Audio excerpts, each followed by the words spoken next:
Hey everybody, it's Dave from Chesty's Dog Training. I got Kiku here. I got Ezzy being a nosy shepherd. She sees that we're training, so she wants treats.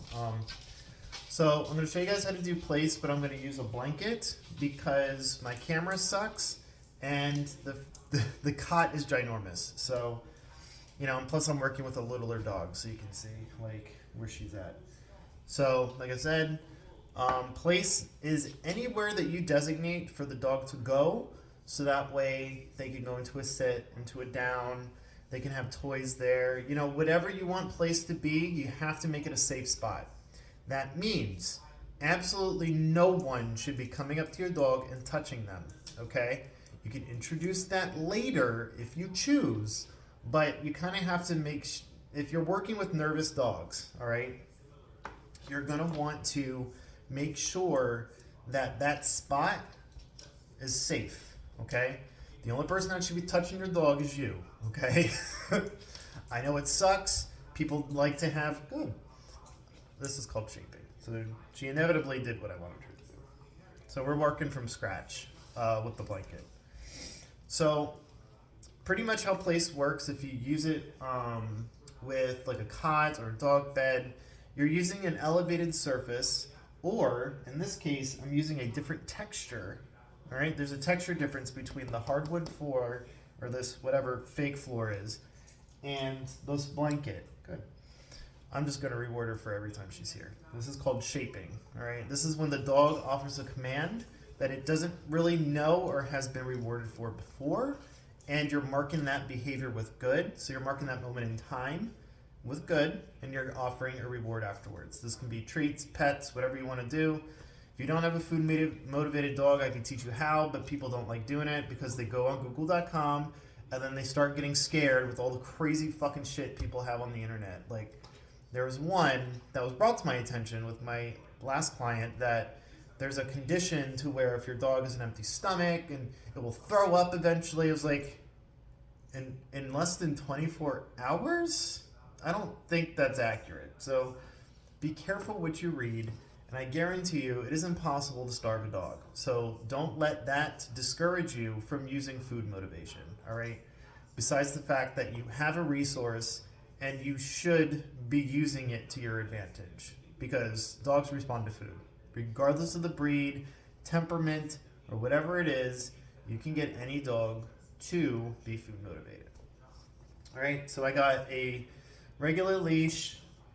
Kiku has a starmark collar on. It's fitted exactly how it needs to be fitted. Is that right, baby girl? She's very attentive to me, so she's not a robot. She just knows that it's time to train. Like their dogs love training, okay? If you work with them enough, yes, there is food involved. Yes, there's like affection and everything else that's tied with it, but this also builds those relationships too. I will say this though, like heel is probably the best thing you will ever do with your dog. So my dogs know that if we go on a walk, even if Ezzy breaks command, I can get her back and we can work on it again. Okay, and it's also very hard to walk two different dogs with two different skill levels. I should be doing it separately. You know, we all learn as we go. I mean, I found it easier to do it with other people's dogs because I don't feel as bad leaving another dog behind. I mean that would totally not as empty-hearted as that sounded. All right, so first of all, since she's already in the command that I want her to be in, I'm going to release her. So this is going to be your B-R-E-A-K command, break. So she won't do it on a verbal unless like there's a cue attached to it, and you guys will see it eventually. So pay attention to your body language. The way I break dogs is just me pulling slightly on the leash using leash pressure, using my body movement backwards or away from her to have her follow behind. All right, so that's all that is. It's a release command where the dog can do whatever it wants. All right, so I'm going to show you how to do this. Hopefully she stays down, and if she doesn't, we can work with that. All right, so just show you guys I'm not a freaking monster. I have this much tension on the leash, right? There's a lot going on. So I'm going to say break. I'm going to walk away. Good. Yeah, it's a new concept. She's not used to the the blanket. So, how are we gonna get to the blanket? So what I'm gonna do, like with the shaping concept, good. Damn, what the fuck? Good job. All right, so I'm not gonna use the word just yet. I'm gonna do like maybe 2 more reps just to show you guys what you're doing, all right? Break. So you're working on your break command and your place, but your shaping place, you're not using, words yet. So another good thing you can do is you can put the dog in heel, okay? So you can link 2 commands together. So Kiku, heel. And you can walk right next to it. It's hard because I got a desk right here. So I still need her up. Good. All right, so what you're looking for all 4 paws touching the surface.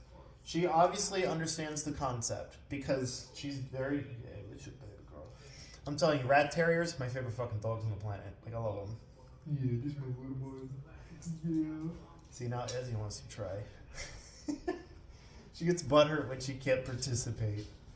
Hey, baby girl, what you doing? What you doing? You want a treat? Ezzy, bark.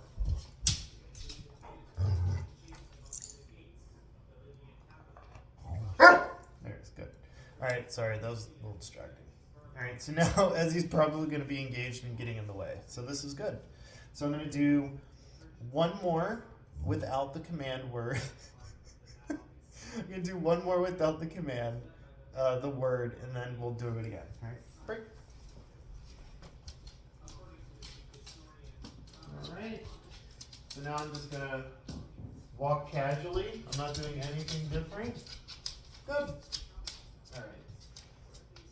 Alright, that was nice. Alright, so to implement the word, what you're going to do, at this point, you know when your dog is going to go to place. Alright, I'm looking for her kind of veering off and going into a familiar territory is, I guess, the best way I can describe it. She knows that if she goes here, something good happens. So we're using that to our advantage. So break. So I'm going to do it coming towards you guys, and then you can see what happens. All right. So I want you guys to use leash pressure. So I want you to use a hand. That's why I'm using like my hand sparingly when I walk, because it's going to be the cue. This is going to be the cue. So you're going to say, place. Good. All right. So I may have skipped a step somewhere. I'm sorry, but that's generally how you do it. You want to start on a leash first. If you try to train too early in training with the off leash, what you're going to have is a dog that, if they don't fully have obedience down, they're not going to be interested in doing what you want to do, because the leash offers like a boundary in a sense. Because all my dogs know when the leash goes on, it's game time. You know, like, that's not me flexing, that is just a common fact. So when you train a dog off leash in your home, you will see a significant difference in the way that you train, okay? Or not the way you train, but the way that they receive information. You work up to that level, okay? Like, it's okay to be training on a leash for a very long time. It's okay. Some dogs just need a little more time. But other than that, I'll try it 2 more times with the word and the hand cue together. Oh crap, that's what it was. I forgot the hand cue. Okay, so I'll do it with the hand cue, then we'll go back to the words. All right, break. So the hand cue is just going to be me moving forward to it like we've been doing. But now I'm adding leash pressure, just very slightly. Good. I was a little late on my delivery there with the good, but we got it. So remember, you have all day to give this dog a treat. You already marked the behavior with good. Your dog knows what good means, so you can take your time. When you do this and you withhold the treat, you're adding duration to your commands. So I can drop this and walk away from her, and she's going to stay there. This is how you introduce the distance as well. So I'm going to say good. You know, like, I'm going to try and walk into the other room. She might get off of it just a little bit because she likes to remain focused on me. I'm going to go into the other room. I'm going to walk around, see if she breaks it, and I'll show you how to put her back. Good. So you can take your time with this, all right? So right now I got minimal distractions. There's not a lot going on. I've got my TV talking about Babylon. It's been on for the past 2 hours. I haven't really been paying attention to it. Apparently Babylon had problems. All right, so now I'm gonna pick up the leash. And what you can also do too is that generally what place is gonna look like is they're gonna do this. Good. They're gonna eventually lay down because they're tired of sitting. So they're gonna go down on their own. You can also reward good with that. And then you can phase out the sit. Because now she's starting to understand that, okay, this is not the cot, but it's very similar. All right, so I'll do the hand cue again. Break. Now, I've been told different ways. I move a lot, okay, and I'm not shy to do that. Good. She went there on her own, so I'm taking advantage of that. All right, so I've been told you have to be a robot, you have to stand there, break, place, No, cut the shit. Change it up. Your dog is not always going, you're not always going to be in the same spot every time when you want to go back, all right?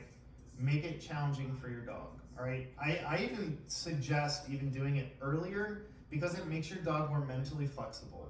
So that way there's different approaches to the same technique, all right?